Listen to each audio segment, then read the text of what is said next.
বউ হারালে বউ পাওয়া যায়, কিন্তু মা হারালে মা পাওয়া যায় না। এটা একটা প্রচলিত কথা। মনে হচ্ছে ডাস্টবিনের ময়লা, মন চাইলে তুলে আনলাম, আর না হয় ডাস্টবিনে ফেলে দিলাম। যেসব ব্যক্তিরা এইসব কথা বলে তাদের উদ্দেশ্যে কিছু কথা।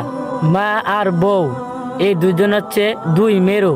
একজন হচ্ছেন জননী, আরেকজন হচ্ছেন সহধর্মিণী। মা হচ্ছেন জন্মদাত্রী আর স্ত্রী পরিপূর্ণতা দানকারী। একজনের সাথে আরেকজনের তুলনা করা মূর্খতা ছাড়া আর কিছুই নয়। আপনাকে ছাড়া আপনার মা যেমন অসহায়, ঠিক তেমনি আপনার সন্তান তার মা ছাড়া খুব অসহায়। আপনার মা যেমন বড় মাছটা নিজে না খেয়ে আপনাকে খাওয়ান, খেতে বসলে খেয়াল করবেন আপনার স্ত্রীও কিন্তু সেই কাজটাই করে। আপনার কিছু হলে আপনার সৃষ্টিকর্তার কাছে আপনার মা ছাড়া কেউ আঁচল পাতে না। আপনার মৃত্যুতে আপনার মা যেমন হবে তার ছেলে হারা, ঠিক তেমনি আপনার স্ত্রীও হবে তার সঙ্গী হারা।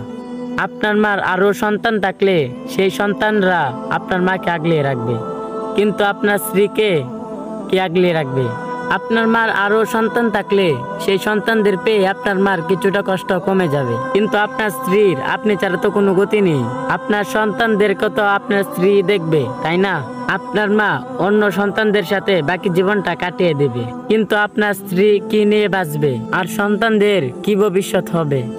আর এই সন্তানদের দায়িত্বই কে নেবে? আপনার স্ত্রী সবকিছু ছেড়ে আপনার কাছে চলে এসছে। সব পরিস্থিতিতে আপনার স্ত্রী আপনার মুখের দিকে তাকিয়ে থাকে, কারণ আপনি হলেন আপনার স্ত্রীর শেষ ভরসা। তাই একজনের সাথে আরেকজনের তুলনা করবেন না, কারণ দুইজন দুইজনের জায়গায় শ্রেষ্ঠ। একজন হলেন জননী, আরেকজন হলেন গরনী।